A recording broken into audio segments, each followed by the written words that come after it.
recebi um vídeo no WhatsApp que eu fiquei horrorizada, chocada, e eu tive que mandar pra ela. Mandou pra mim porque ela sabia que eu ia ficar indignada, que eu ia arrancar todos os meus cabelos. Um vídeo com 0 referências bibliográficas, sem nenhum rigor científico, vomitando um monte de impropério. Exatamente, para piorar, a mulher mistura politização com informações totalmente desnecessárias, traz um discurso que não tem coerência, não tem coesão, não tem evidência, simplesmente não tem nada, só desinformação e fake news. E ainda fala que é pra gente ter cautela com a vacina sem politizar, coisa que não aconteceu durante o vídeo todo, né? É péssimo, gente. Bom, mas o importante é que a indignação gerada por esse vídeo fez a gente pensar algumas coisas. Então, por exemplo, o quanto as pessoas estão procurando informação científica de verdade, o quanto a ciência está ficando acessível para as pessoas, né? Mas é importante a gente saber o que é uma evidência, o que é uma informação científica de verdade. Exatamente, né, gente? Infelizmente, a gente está vivendo uma grande politização da ciência.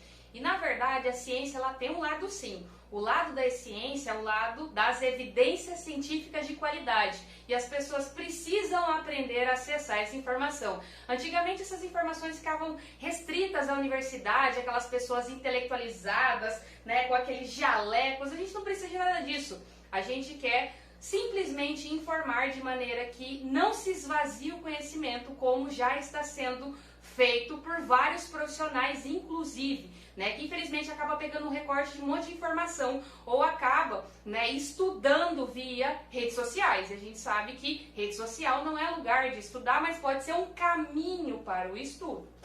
E, inclusive, eu tenho visto, por exemplo, muita gente dizer que não dá tempo de você levantar evidência científica no meio de uma pandemia. Porém, sem a evidência científica, não tem como você comprovar que aquela informação que está sendo dita é verdadeira, né? Não dá simplesmente para dizer, olha, todo mundo que toma vacina fica com cabelo branco. Se você chegou aos 30 e poucos, provavelmente você vai ter cabelo branco porque você tomou vacina. Exatamente, gente. Existem várias questões, vários conceitinhos na ciência que eles podem parecer complexos, né? Então a gente escuta uma informação, acredita que aquilo é verdadeiro, não escuta os profissionais de referência, não escuta as evidências científicas de qualidade, porque isso no passado era inacessível. Hoje a gente vive num mundo que a gente está gravando aqui, né? Conversando com vocês em outras redes, a gente está se desafiando a fazer isso, inclusive, né? Bom, então, diante desse vídeo, a gente resolveu fazer um bate-volta. Um compilado de informações para vocês. Informações em forma de perguntas e respostas. Então, diante de coisas ditas no vídeo, a gente selecionou perguntas que poderiam interessar em relação ao que ela disse de errado. Podemos assim dizer. Equivocada. Uma mistura, uma salada de informação. Você é má, eu sou boa. Mentira. Bom... uma das primeiras coisas do vídeo, e é uma das coisas que eu venho batendo em vídeos anteriores meus, inclusive, é se existe tratamento precoce para a Covid? Não existe, gente. Resposta certa. Então, o que acontece, né? Existem antivirais em estudos, existe o método de prevenção já em fase 3, né? Nos estudos também, alguns agora, inclusive Coronavac e AstraZeneca, né, da Oxford, né? Sim. Aprovadas, né, pela Anvisa para ocorrer a vacinação. Só que acontece, a gente não tem nenhum tratamento de prevenção disponível até o presente momento. Inclusive, a nota do Ministério da Saúde, vocês podem checar aqui nesta imagem. Olha só, gente, o Twitter, né, ele retirou essa publicação por conta dela estar equivocada. Existe um erro gigantesco nesse processo, ou seja, não há tratamento disponível na atualidade para coronavírus. Mas alguém pode perguntar, e aquele lá de verme? Ou e aquele lá de malária? Gente, eles não são tratamentos para Covid. Não existe um tratamento que seja eficiente para Covid. Tem gente que alega que o uso de medicamentos para vermes e etc., que eu não vou ficar falando o nome, poderiam evitar o agravamento dos casos. Galera, tem N vídeos de médicos, de profissionais da saúde dizendo que pacientes que estão entubados, pacientes que morreram na UTI, fizeram todos os tratamentos e isso não evitou o agravamento da doença. Então, tira da cabeça, não existe tratamento precoce para a Covid. Inclusive, isso veio à tona agora, né, com o anúncio da vacina, porque isso vem sendo reforçado. Então, não tem nada que vai evitar você de pegar Covid. Na verdade, tem, né? O que evita de pegar Covid? Máscara, álcool gel, distanciamento social. Então, o que acontece? Exatamente, a gente precisa manter o isolamento. Só que assim também, gente, a gente precisa prestar atenção, tá? Por que tem médicos que defendem? Vamos lá, quem é o médico que de fato entende de infectologia? Sociedade Brasileira de Infectologia, que tem um posicionamento claro, evidente, super elucidado sobre não existe tratamento, nem Anvisa, nem FDA, que é o órgão, né, que regula, equivalente à Anvisa lá nos Estados Unidos, nenhum órgão regulamentado em qualquer lugar do mundo recomenda qualquer tipo de uso dessas medicações. Gente, essa rainha maravilhosa, inclusive, fez alguns vídeos com alguns artigos que são as referências de qualidade sobre aquelas medicações. Ai, gente, está tão ultrapassado, isso já está tão old, né? Então vamos falar de coisa nova? Eu tenho uma notícia nova. Eita, bomba! O cara que publicou aquele artigo falando sobre aquele medicamento para o tratamento de malária que foi reposicionado para o Covid, né? Ele fez uma retratação recente dizendo que o uso desse medicamento, que começa com H, realmente não reduz os casos de internação e agravamento pelo Covid-19. Então, o próprio pesquisador que publicou um artigo que foi altamente questionado, ele se retratou agora dizendo que realmente o uso do medicamento não influencia na hospitalização e no agravamento dos casos de Covid. Exatamente, já tá na hora de virar essa página, né? Vamos continuar? Vamos continuar porque o babado agora é Ai, forte. Meu Deus, sério, já vem aquelas doenças bizarras que aquela médica falou. Não, então, o que ela disse? Nossa. Gente, a vacina ou o Covid? A gente ficou em dúvida sobre isso porque ela faz a maior confusão no vídeo. Mas ela relaciona ou a vacina ou o Covid com doença autoimune, doença genética. Que? Síndrome de Kawasaki. Como assim? E não é andar de moto. Nossa. Então, tem um certo trecho do vídeo que ela relaciona uma lista de doenças com o uso da vacina. E depois ela diz que é depois do Covid. Então isso ficou meio confuso, né? Se é verdade ou não, mesmo porque, como a gente já disse no começo do vídeo, ela não cita nenhuma referência. E como a gente é caça-artigo, né? Lógico, nós né? vamos procurar Sempre. referências. E a questão é a seguinte: a síndrome de Kawasaki, ela foi relacionada com pós-Covid. Então, o que acontece quando você tem a Covid? A gente tem 3 níveis na doença, né? O nível leve, o nível intermediário, digamos assim, que é quando você sente um pouco de falta de ar, e o nível grave, quando você tem que passar por intubação e tratamento para anticoagulação e tudo mais.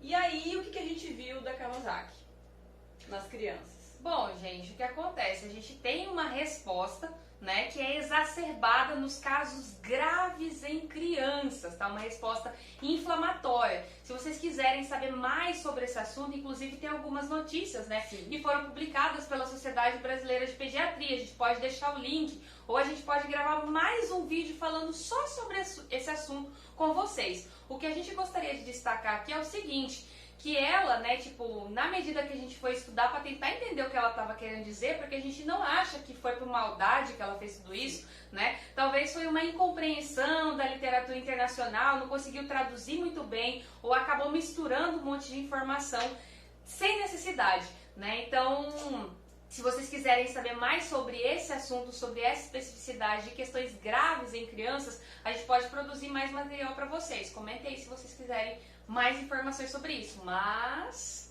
tem uma coisa muito importante que é o seguinte: o nosso sistema imune, ele é muito particular de indivíduo para indivíduo. Então é a mesma coisa, por exemplo, que a gente lê uma fake news e ter uma reação. Cada um tem um tipo de reação. E o nosso sistema imune, ele funciona mais ou menos como uma roleta russa. Então, por exemplo, até hoje não se sabe exatamente qual é a causa do lúpus, por exemplo. Então, o que é sugerido? Quando você tem uma doença inflamatória infecciosa muito intensa, como é o caso, por exemplo, do Covid quando agravado, o teu sistema imune, ele é muito ativado. Então ele vai produzir muito anticorpo, ele vai fazer uma expansão clonal enorme dos linfócitos, então ele vai te dar uma resposta muito pesada. E essa resposta, ela pode desencadear posteriormente doenças autoimunes. Então, por uma resposta a uma doença que você teve, você pode ter reações que a gente chama de reumáticas posteriormente. Então, ela faz uma confusão no vídeo em relação à vacina, em relação ao Covid. Então, sim, existem artigos relacionando o Covid com doenças autoimunes posteriores. Mas por quê? Porque o organismo respondeu de forma exagerada e a resposta posterior, a resposta residual, digamos assim, é uma espécie de doença autoimune. E isso não tem nada a ver com a vacina, gente. A resposta que a vacina desencadeia é muito diferente da resposta à doença ativa. Então, não. Nada a ver. Nada a ver, tá? Não existe vacina causando lúpus, causando... Como que ela falou? Mielite. Mielite, cara? Mielite? What? Não. É muito bizarro, gente. Não. Nada a ver. Nada Doença a ver. genética, olha, pelo amor de Deus. Outra questão importante que a gente gostaria de destacar nesse vídeo é a seguinte, gente. Será que as vacinas de RNA, elas causam alterações genéticas no corpo? Jacaré. Jacaré? Mutante? X-Men? Pera. O que é uma vacina de RNA? Eu quero primeiro? virar o jacaré do Chance. Ah, eu também quero. Bom, antes de entrar na questão da vacina de RNA, primeira coisa, para que serve uma vacina, né? Vacina, ela vai ensinar o teu sistema imune a responder àquele patógeno. E eu não vou dizer nem vírus, porque hoje em dia a gente já tem vacinas sendo desenvolvidas para o câncer, inclusive, né? Tem vacinas para bactéria. Então, vacina não é só para vírus. Mas o que a vacina faz? Ela vem e ela vai ensinar o teu sistema imune a desenvolver uma resposta contra uma doença. Ponto. Como que a vacina vai fazer isso? É que existem os mecanismos diferentes. Então, a vacina mais antiga que existe é a vacina de vírus atenuado ou de vírus vivo. E a vacina de RNA, ela não usa nem o vírus morto, nem o vírus vivo. Ela usa um pedacinho do material genético do vírus. Por conta disso, tem gente dizendo que a vacina de RNA pode causar mutação genética. Como assim? Mutação? What? Gente, vamos entender uma coisa. O vírus, ele tem um material genético, mas ele tem um sistema para invadir a tua célula. A vacina de RNA, ela só usa o material genético interno do vírus, que é uma molécula que não tem capacidade sozinha de usar a maquinaria da célula para causar a doença. Então, dizer que uma vacina de RNA causa mutação é doideira. Bizarro, gente. Imagina o ovo, né? Imagina a clara e a gema do ovo. Essa vacina, ela vai chegar na clara, ela não vai chegar no núcleo, que é o amarelinho, o ovo, aquele que a gente gosta que a geminha mole de manhã, não vai chegar lá, gente, pelo amor de Deus. Gente, e quem, gosta um pouquinho de genética, ou for dar uma olhada em genética, gente, o nosso DNA, ele é tão lindo, maravilhoso e perfeito, que existe um mecanismo de reparo e regulação do DNA quando ele está pronto. Então, se eventualmente, o que não existe, né, um RNA tentasse se infiltrar no teu DNA, aquela célula seria aniquilada. Uma célula com mutação, ela vai ser aniquilada. Então tem gente que fala, mas e o câncer e as mutações? Gente, mutação é uma coisa rara, raríssima. Então não é um pedacinho de RNA do vírus encapsulado em um lipídio que vai te causar uma mutação. Sorry, né? Não, muito vai errado, acontecer. gente, muito errado. Ela continua ainda falando de 20 complicação, amiga. Exato. Como assim? E ela nem fala se é a vacina do jacaré ou se é a vacina da Coronavac. Porque, Viajou legal. vamos lá, né? Coronavac é vacina de vírus atenuado. Não tem material genético, então não vira jacaré com a Coronavac. Coronavac é a do chip. Agora, independentemente, você acha que existem 20 complicações para vacina? Não, nem pensar, gente. No máximo, uma reação local. Gente, é uma agulha que vai ser introduzida em você, uma dorzinha, uma irritaçãozinha, né? Alguns casos, uma reação alérgica leve, né? Só foram reportados na literatura esses sinais até agora. Né? Existem outras vacinas em teste, foram reportados outros sinais e sintomas e nem chegam perto dessas 20 complicações. Bizarro, gente, bizarro.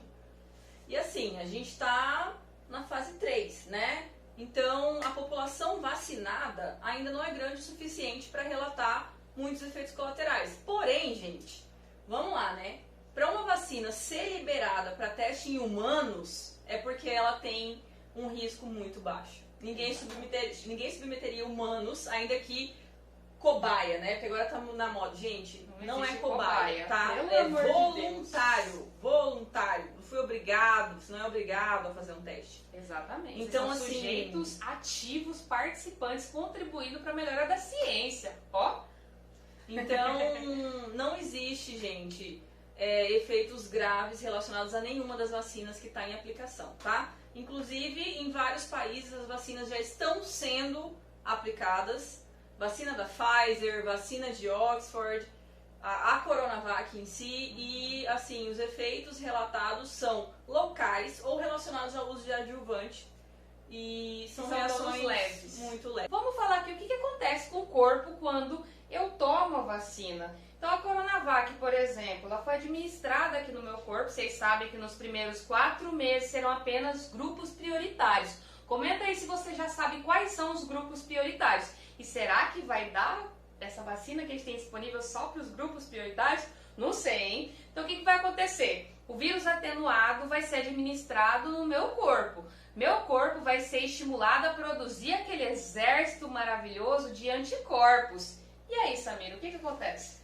Então, quando você toma a vacina, você vai produzir um anticorpo específico, certo? Específico, guarda isso. Anticorpo, também conhecido, né, no mundo, a palavra difícil, como imunoglobulina, certo? A gente tem alguns tipos de imunoglobulina, mas as relacionadas com doenças virais são a IgM e a IgG. Todo mundo ficou curioso com o IgM e IgG agora, mas esse ano, né? Todo mundo aprendeu por causa do exame. Por isso que eu falo, a ciência tá aí. Então, assim, como que eu vou saber se eu tô com a doença ativa ou se eu já tive a doença, né? Muita gente já sabe isso. Então, se você bate com IgG reagente, você tá com a doença ativa. Se você bate com IgG reagente, a sua doença já tem um tempo aí no teu corpo. Então, se dá os dois, a doença já tem uma semana ou mais. Se dá só o IgG, você já teve a doença, então já passou. Então, o que acontece? Vamos supor que Larissa já teve Covid, então ela tem uma certa quantidade de IgG. Ela não teve, nem eu, então a gente não tem. Na verdade, eu espero ter, mas enfim. Ela tomou vacina. Não sei. Ela não sabe ainda. Não Ai, sei meu ainda. Deus, socorro. Não sei ainda. Então, o que acontece? Quando você toma vacina, o teu corpo vai produzir IgG, não vai produzir IgM. E na primeira vez que você entra no estudo, então na sua primeira consulta, digamos assim, né, vai ser coletado sangue. Então o que acontece? Se você já teve a doença, teu IgG vai estar no nível X.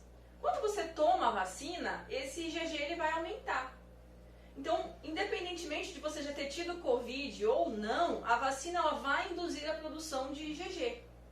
Então, não interfere em nada você já ter tido Covid, porque a vacina ela vai induzir a produção de um anticorpo que você já tem. E talvez ela faça essa produção aumentar. Então, no estudo da Coronavac, que é o estudo do qual eu fiz parte, se você já teve o Covid, eles vão dosar o IgG do tempo zero, né? E quando você toma a vacina, eles vão dosar o IgG novamente. Então, se aumentou o IgG, é porque a vacina fez efeito, independentemente de você já ter tido ou não a doença. Então, se você já teve a doença, não tem problema, pode tomar a vacina. Não vai fazer nada, pelo contrário, vai aumentar a tua resposta imune. Eu acho. Esperamos, né?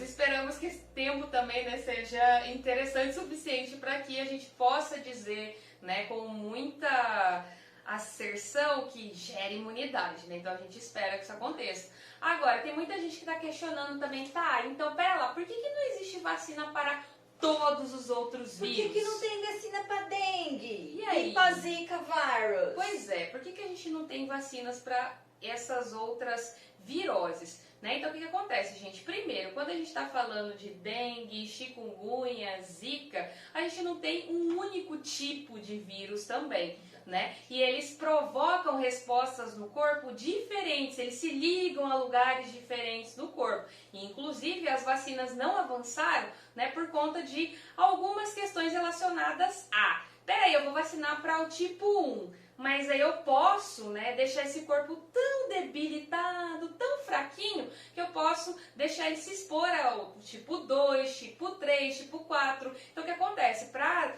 dengue, chikungunya, zika, a gente precisa de mais avanço tecnológico e científico para uma vacina efetiva para todos os sorotipos, né? Sim. E tem aquela questão também, né?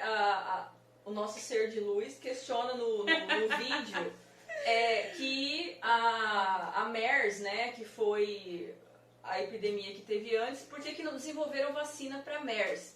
Então existe um outro ponto, né, e muita gente tem se posicionado em relação a isso, que é o valor, o quanto se ganha numa pandemia. Gente, quem está desenvolvendo vacina para a Covid vai ficar milionário. As indústrias farmacêuticas, elas estão aí numa corrida para desenvolver a vacina porque vai dar muita grana. Todo mundo quer comprar e não tem nem dose para todo mundo. Para que eu vou desenvolver vacina para dengue se só país emergente tem dengue? Então a gente tem uma coisa que Larissa não concorda com esse termo, que é doença negligenciada. Entre aspas. Gente, se você olhar para o Brasil, as regiões onde você tem dengue é norte e centro-oeste. Para que eu vou gastar milhões desenvolvendo uma vacina para dengue, que é uma doença que acontece na época da chuva e em regiões pobres? Ou para que eu vou desenvolver uma vacina para MERS, que só aconteceu lá no Oriente Médio, na China, não sei onde que foi exatamente. Mas enfim, né? Depois a gente coloca na descrição do vídeo. Apesar de ser uma doença muito letal, a expansão dela foi muito pouca. Então, assim, ninguém está entendendo porque... Agora, responde a pergunta, né? Por que estão desenvolvendo a vacina tão rápido, né? Gente... Dinheiro, Três coisas, né? Três coisas básicas, né? Muito investimento bilionário em ciência como nunca se viu.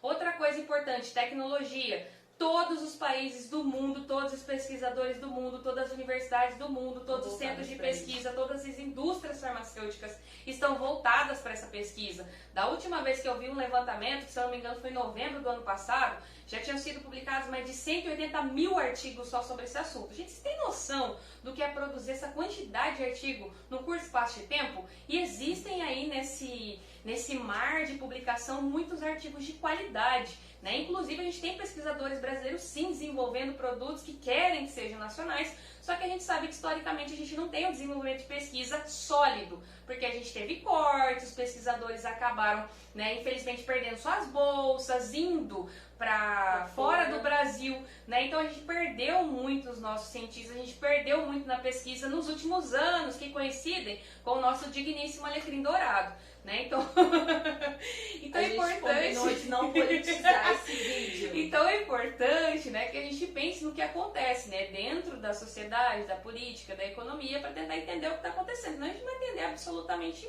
nada, né? Então, assim, investimento, né, é uma das respostas. A tecnologia que a gente tem hoje. Gente, pega seu celular. Seu celular hoje é equiparável a uma câmera fotográfica, né, profissional. Então, pensa comigo, a gente tem tecnologia suficiente, tem tanta gente fazendo, né, coisas similares ou a mesma coisa, tá pública essa informação, que permite que outras pessoas consigam chegar ao mesmo patamar também. E existe outra questão, né, que é tão importante quanto, né, gente? Esse desenvolvimento só foi rápido, entre aspas, porque a gente tinha o conhecimento da família coronavírus. SARS, MERS, então se conhecia algumas informações que ajudaram a subsidiar a nossa digníssima pessoa do vídeo, né? Ela fala que não existe vacina para SARS. Gente, tem SARS de animal, de cachorro e gato, para qual já existe a vacina, né?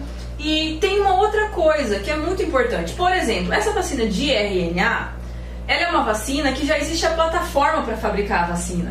Então, o que significa isso? Já existe toda a maquinaria pronta.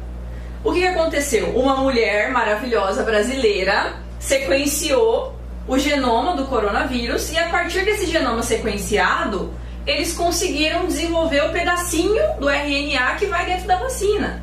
Então, assim, gente, vou fazer uma analogia meio boba, mas que vai servir. Por exemplo, você pode usar a mesma seringa para aplicar qualquer tipo de medicamento injetável.